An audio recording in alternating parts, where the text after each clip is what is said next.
Good morning. मैं doctor सरिता Kumawat, home science की associate professor, आपको ईवीएस यानी पर्यावरण विज्ञान पढ़ा रही हूँ। पर्यावरण विज्ञान में हमने कुछ लेक्चर्स पढ़ लिए हैं और अभी हमारा यूनिट फर्स्ट ही चल रहा है, जिसमें कि प्राकृतिक संसाधन नेचुरल रिसोर्सेज के बारे में हम पढ़ रहे हैं। और नेचुरल रिसोर्सेज में जो इन दिनों हम पढ़ रहे हैं वो है एनर्जी रिसोर्सेज, ऊर्जा संसाधन। ऊर्जा संसाधन का एक इंट्रोडक्टरी पार्ट मैंने पिछले लेक्चर में आपका ले लिया था, और आज जो मैं बताने जा रही हूँ वो है ऊर्जा स्रोत यानी ऊर्जा एनर्जी रिसोर्सेज जो होते हैं वो मेनली दो तरह के होते हैं। एक नवीनकरणीय और दूसरा अनवीनकरणीय, यानी रिन्यूएबल एनर्जी रिसोर्सेज और नॉन रिन्यूएबल एनर्जी रिसोर्सेज। नवीनकरणीय ऊर्जा स्रोत और अनवीनकरणीय ऊर्जा स्रोत।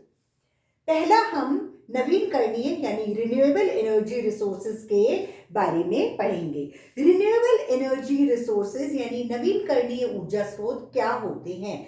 नवीनकरणीय, नाम से पता पड़ रहा है कि नवीन होते रहते हैं, रिन्यू होते रहते हैं। यानी नवीनकरणीय रिन्यूएबल एनर्जी जो रिसोर्सेज जो होते हैं ये वो स्रोत हैं जो अपने आप ही नवीन हो जाते हैं, अपने आप ही बन जाते हैं, इजीली रीगेन हो जाते हैं, इजीली अपनी स्थापना वापस से कर लेते हैं। जो अपने आप वापस बन जाते हैं, यूज होने के बाद भी इजीली रीगेन हो जाते हैं, वो रिन्यूएबल एनर्जी रिसोर्सेज यानी नवीनकरणीय ऊर्जा स्रोत कहलाते हैं। नवीनकरणीय ऊर्जा स्रोत जो है वो 5 प्रकार के होते हैं।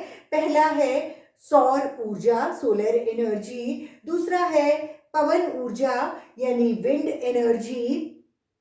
तीसरा जो है वो है समुद्री और ज्वार ऊर्जा यानी ओशियन एंड टाइडल एनर्जी।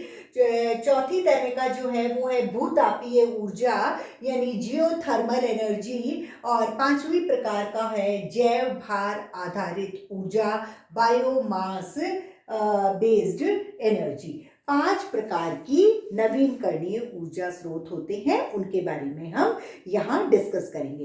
पहला हम ले रहे हैं सोलर एनर्जी यानी सौर ऊर्जा।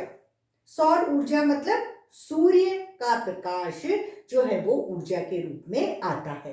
तो सूर्य हमारी पृथ्वी पर सबसे बड़ा ऊर्जा स्रोत होता है, मतलब किसी भी रूप में हम उसको यूज कर सकते हैं, सबसे बड़ा स्रोत होता है। हम किसी भी प्रकार से ऊर्जा को यूज करें, लेकिन उसकी 99.98% भाग ऊर्जा जो है पूरी ऊर्जा का वो हमें सूर्य से प्राप्त होता है। लेकिन एक लिमिटेड अमाउंट में ही हम उस ऊर्जा को उपयोग में लाते हैं, मानव के उपयोग में। मतलब ह्यूमन बीइंग जो अपने लिए यूज कर रहा है उसमें सोलर एनर्जी बहुत कम यूज हो रही है, जबकि हम 99% तक हम सोलर एनर्जी को इसके लिए यूज कर सकते हैं, क्योंकि सोलर एनर्जी जो है वो असीमित है। आज आ गई, कल वापस आ जाएगी, है ना। और प्रदूषण रहित है, उसमें कोई भी धुआं वगैरह कुछ भी नहीं होता, तो प्रदूषण रहित और असीमित एनर्जी रिसोर्स है।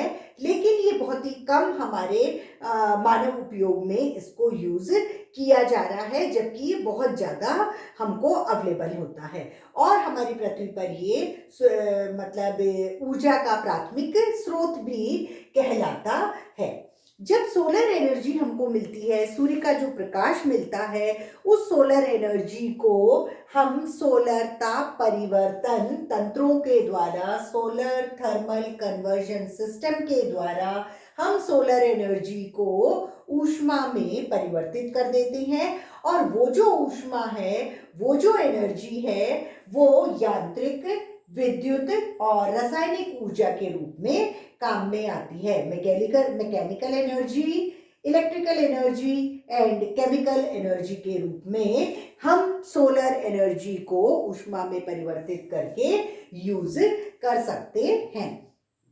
और इन रूपों में हम घरों में और इंडस्ट्री में कई तरह का इसका उपयोग होता है, जैसे कुकिंग में, भोजन पकाने में हम सोलर एनर्जी को यूज कर सकते हैं। हीटिंग में यानी वाटर हीटिंग सिस्टम होते हैं आजकल मकानों में, हॉस्टल्स में, हॉस्पिटल्स में, बड़ी बड़ी बिल्डिंगों में सोलर हॉट वाटर सिस्टम होते हैं, तो उससे हीटिंग होती है। सोलर ड्राइंग सिस्टम भी होते हैं, मतलब सब्जियां वगैरह, वेजिटेबल, फ्रूट्स वगैरह जो सुखाए जाते हैं, तो सोलर से ड्राइंग सुखाने का काम भी होता है।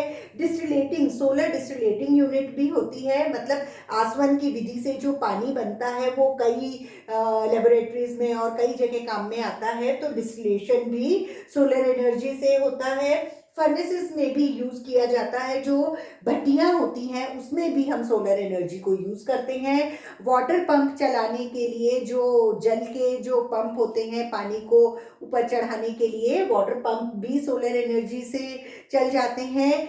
एसी, एयर कंडीशनर भी सोलर एनर्जी से आजकल कई जने कई बड़ी बड़ी बिल्डिंगों में यूज हो रहे हैं, क्योंकि एसी का यूं बहुत बिल आता है बिजली का, और अगर हम सोलर एनर्जी को यूज करेंगे तो इतना बिल नहीं आता है। पावर जनरेशन के लिए भी सोलर एनर्जी को यूज किया जाता है, मतलब बिजली को बनाने के लिए भी, और इंडस्ट्रीज में भी यूज की जाती है, उद्योगों में यूज की जाती है। सीड्स को सुखाने के लिए, बीजों को सुखाने के लिए सोलर एनर्जी यूज की जाती है।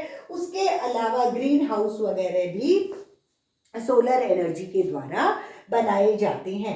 तो इस तरह से सौर ऊर्जा है कहाँ से प्राप्त होती है और किन चीजों में यूज होती है, ये हमने यहाँ देखा। फिर जो दूसरा रिन्यूएबल एनर्जी रिसोर्स है वो है पवन ऊर्जा, यानी wind energy. Wind energy, wind क्या होती है? पृथ्वी पर जब सूर्य की किरणें गिरती हैं तो कहीं तो सीधी गिरती हैं और कहीं तिरछी गिरती हैं। तो जहां सीधी गिर रही है वहां ज्यादा गर्म हो जाएगी जगह, जहां तिरछी गिर रही है वो वाला जो हिस्सा है वो थोड़ा कम गर्म रहता है। तो अधिक गर्म और कम गर्म यानी टेम्परेचर का इम्बैलेंस हो जाता है। तापीय असमानता के कारण वायु जो है वो गतिशील हो जाती है, वायु को गति मिलती है, और जो गतिशील वायु होती है हम उसको विंड यानी पवन कहते हैं।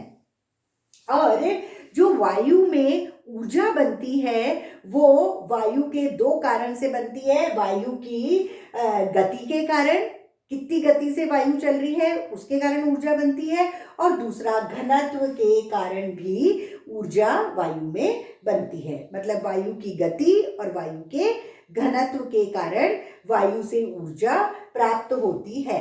जब उच्च घनत्व वाली गतिशील वायु होती है तो वो बड़े काम की होती है, क्योंकि उससे इलेक्ट्रिकल और मैकेनिकल एनर्जी यानी यांत्रिक और विद्युत ऊर्जा बनाई जाती है, जो कि कई कार्यों में उपयोग में ली जाती है, जैसे वाटर पंप चलाने के लिए, अनाज पीसने के लिए, और भी कई सारी जो एक्टिविटीज होती हैं मनुष्य के लिए, कई सारी बिजली के उपकरण और कई सारी जो चीजें बनती हैं वो हम इस ऊर्जा से इस ऊर्जा को इस्तेमाल करके यूज कर सकते हैं। तो इस तरह से हम एनर्जी रिसोर्स पढ़ रहे हैं। एनर्जी रिसोर्स दो तरह के, रिन्यूएबल एंड नॉन रिन्यूएबल। तो रिन्यूएबल जो है वो 5 प्रकार के हैं: सौर ऊर्जा, पवन ऊर्जा, समुद्री ऊर्जा, भूतापीय ऊर्जा और जैव भार आधारित ऊर्जा। अभी हमने 2 को कंप्लीट किया, सौर ऊर्जा सोलर एनर्जी एंड पवन ऊर्जा यानी विंड एनर्जी। अब नेक्स्ट टर्न पे हम समुद्री या ज्वार ऊर्जा यानी ओशियन एंड टाइडल एनर्जी के बारे में पढ़ेंगे।